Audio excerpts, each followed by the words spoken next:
भजन को सुनना, इस भजन की एक एक लाइन सुनना। अब ये जो भैया जिनमें अब जोश आया है, ये सारे बुलंद आवाज में कहेंगे बाबा से कि बाबा अब फोन जेब में रख लो भैया। इस भजन को अच्छे से गाना, दिल से गाना, सबकी अर्जी पूरी होगी, ये मेरी गारंटी है। जिसके जैसे भाव होंगे बाबा उसको वैसा आशीर्वाद जरूर देंगे। कहना कि बाबा बोलो हारा हूँ बाबा और अरे जीतूंगा एक दिन।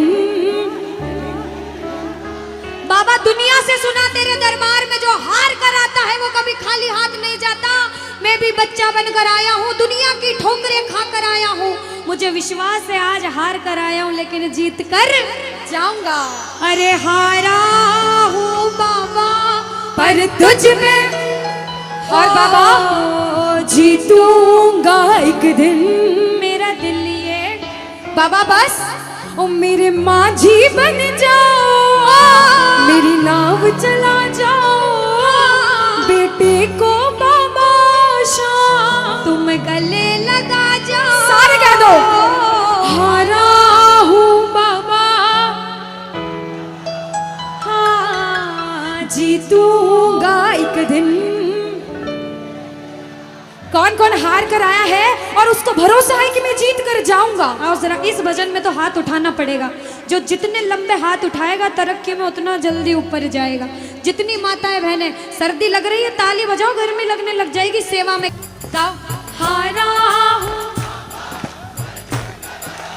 और बाबा और अरे जीतूंगा एक दिन। सच में दिल कहता है तो हाथ उठाना।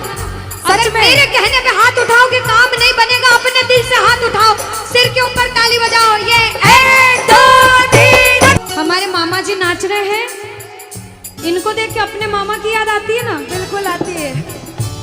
मामा जी जैसे ही आप आए मेरे को मेरे मामा की याद आ गई। और मामा जी का डांस देखकर भी ऐसा लगा गोविंदा भी फेल है भैया, इतना अच्छा नाच रहे हैं। एक बार सब देखना, देखो ये मामा जी को लगन लगी है इसलिए नाच रहे हैं, क्योंकि इसके दरबार में जो नाच लेता है उसे दुनिया में किसी के सामने नाचने की जरूरत। अब मामा जी भांजी की बात माननी पड़ेगी, गोविंदा वाला नाचना। तो जो हाजिरी लगा रहे हैं भैया लोग, एक आध भजन के बाद होली मनाएंगे। अभी बैठ जाओ, अभी सुनना है भजन। अब सुनो, महाभारत काल द्वापर युग में हुआ, सबको मालूम है? जोर से बोलो, सबको मालूम है? 5 पांडव थे महाभारत में, मालूम है? 5 पांडवों में से एक थे भीम। कौन थे?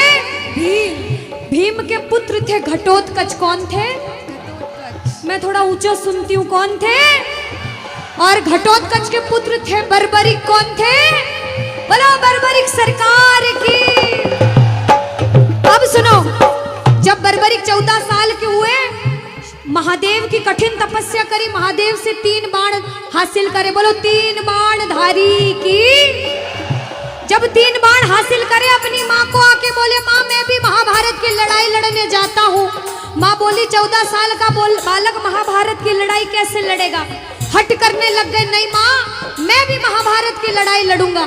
माँ बोली जा बेटा लड़ना, लेकिन उसकी तरफ से लड़ना जो हारे। किसकी तरफ से लड़ना?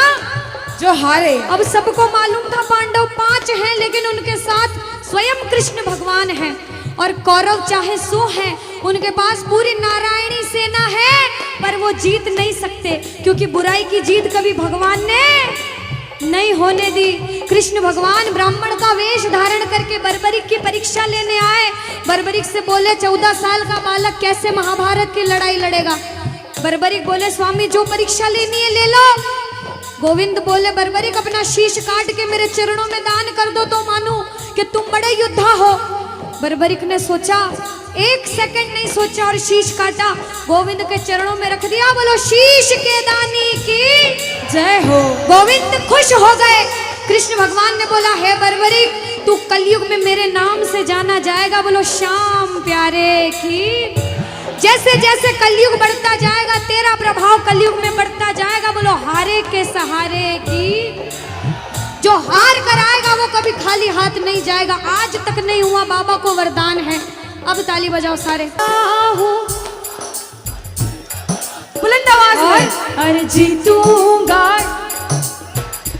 सुन रहे हैं, ये भी सुन लेना कि दरबार में जो आता है ना वो कभी खाली हाथ नहीं जाता, ये तो आपको पता चल गया।